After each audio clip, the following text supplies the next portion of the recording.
हिसार के उकलाना विधानसभा क्षेत्र से कांग्रेस पार्टी के उम्मीदवार नरेश सेलवाल और उनके समर्थकों में काफी जोश देखने को मिला। आज नामांकन पत्र दाखिल करने के बाद हिसार के कांग्रेस भवन पहुंचे सेलवाल ने दावा किया कि इस बार हरियाणा की जनता 90 में से 70 सीटें कांग्रेस की झोली में डालकर कांग्रेस की सरकार बनाएगी। वहीं समर्थकों की बात की जाए तो उनका कहना है कि 10 वर्षों में बीजेपी सरकार से आम जनता काफी त्रस्त हो गई है। यही कारण है कि राज्य में इस बार बदलाव की आवाज उठ रही है। हरियाणा में विधानसभा चुनाव के लिए आज नामांकन पत्र दाखिल करने का आखिरी दिन था। आज सभी उम्मीदवारों ने, चाहे वो कांग्रेस हो, भाजपा हो, जेजेपी हो, इनेलो हो या आम आदमी पार्टी हो, सभी के उम्मीदवार जो है चुनाव मैदान में उतर चुके हैं, नामांकन पत्र दाखिल कर दिए हैं। मेरे साथ उकलाना विधानसभा क्षेत्र से कांग्रेस पार्टी के उम्मीदवार नरेश जी हैं, उनसे बात कर लेते हैं। नरेश जी, इस बार क्या मूड देख रहे हैं आप? चुनाव मैदान में तो उतर गए हैं, जनता का क्या मूड देख रहे हैं? सबसे पहले सभी दर्शकों को मेरा नमस्कार, राम राम। जनता का मूड तो आप कैमरे से ही देख लेना। अभी नॉमिनेशन भरा, वहाँ पे भी बड़ा तकड़ा हुजूम जनता का जन सैलाब उमड़ा। और मैं तो समझता हूँ 10 बजे तो टिकट ही डिक्लेयर हुई मेरी, 10 बजे दिल्ली से लेके चला और पूरे सही समय पे आके जो है मैंने पर्चा दाखिल किया अपना। शास्त्री नमस्कार। और मैं समझता हूँ जिस प्रकार से हमारे हाईकमान ने मेरिट के आधार पे पहले लोकसभा की टिकटें दी, चौधरी जयप्रकाश जी को मेरिट के आधार पे टिकट दी, तो हिसार की जनता ने जिताने का काम किया।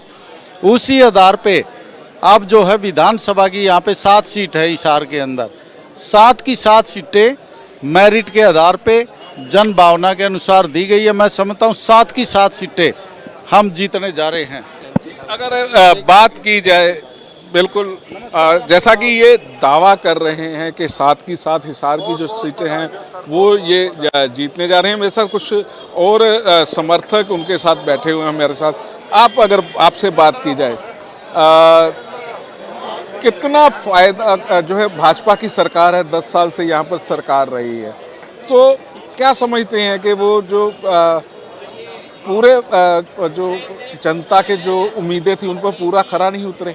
भाजपा की सरकार ने कोई विकास नहीं किया धरातल पे, ना कोई बेरोजगारी बहुत बड़ी है। और ये भाई नरेश सेलवाल बहुत ही लोकप्रिय चेहरा थे और जनता भी चाहो नहीं को टिकट दो उसके भाई गले नरेश गले। लेकिन अगर बात की जाए भाजपा सरकार की, तो भाजपा सरकार ये कह रही है पिछले 10 सालों में हमने कई नौकरियां दी, कई तरह के विकास करवाए।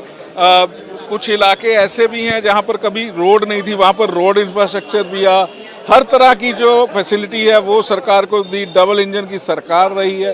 तो डबल इंजन की सरकार में क्या लोग जो हैं वाकई में इतने त्रस्त थे कि बदलाव वो चाह रहे हैं?